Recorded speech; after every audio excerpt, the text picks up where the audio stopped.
Alright, we've now reached the final step of our journey, the view creation. From the QuickApp menu, I open the Views application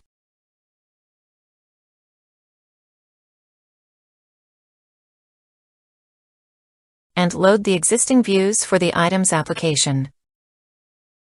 To create a new view, I click on the Create New button and name the view Default.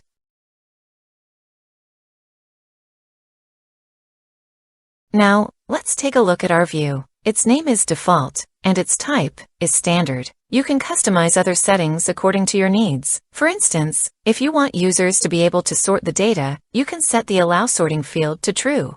Next, we'll move on to the Field Layout step, but before that, we need to define the field allowed positions, which determine where the fields can be placed within the layout. In this application, we have fields like Brand, Category, Item ID, Main Group, and Product Group. I've taken the Brand, Category, Main Group, and Product Group fields from a separate pool. Since I've included Product Hierarchy, it's better not to place these fields at the same level as the Item field. Otherwise, we might encounter unwanted Cartesian joins on the screen. Therefore, I'll only allow the Brand field to be placed in the page area and prevent it from being placed in the row and column areas. Similarly, I'll restrict the Category, Main Group, and Product Group fields to only be placed in the page area. As for the ID field, I'll only allow it to be placed in the row area. Once we click OK, the field allowed positions will be set.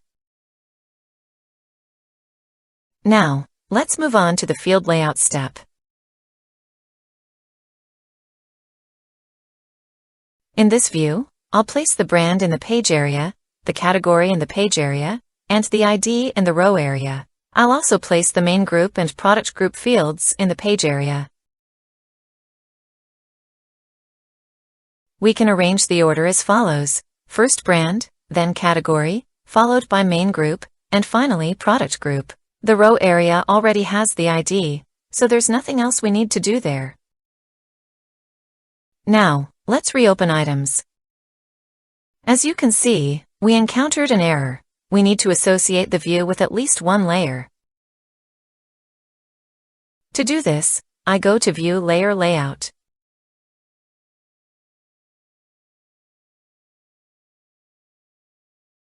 I'm in the default view of Items, and I'll link this view to the default layer. Then, I reopen our application. For example, I load data for Polarwear Textile. As you can see, there is no data available for Polarwear, Textile, and Bermuda. Let's try adding a new item now. Let's add a new row named Jack Bermuda.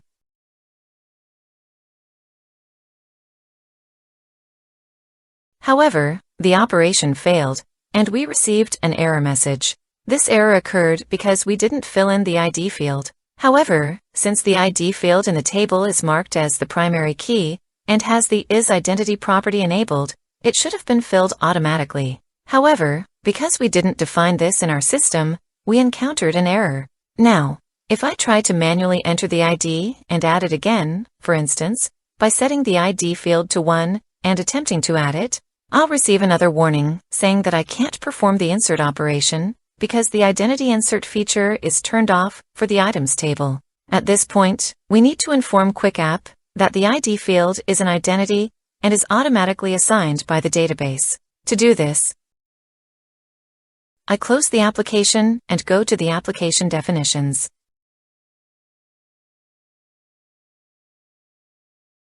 When I move to the Pool tab, I see that the Items pool points to the item table in the definition schema.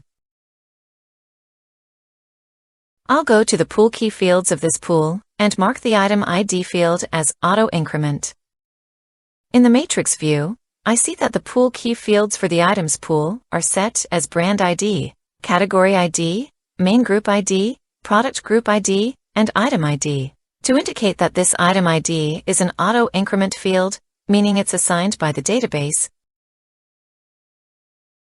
I add an asterisk before it. This asterisk indicates that the item ID field in the items pool will be provided by the system when adding new records.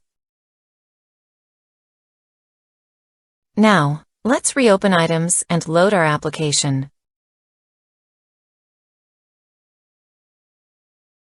I make a definition for Bermuda, and after entering Jack Bermuda, the ID is automatically assigned to Jack Bermuda. I double-click on the item description field and enter something like, "This is our first item we created," in the pop-up window.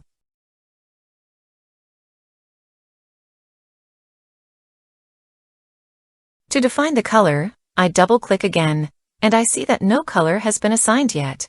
On the left, we see all available colors. For example, I select olive green and sky blue. When we click OK, we've now defined two colors. Lastly, let's change and load our filters. Let's load accessories.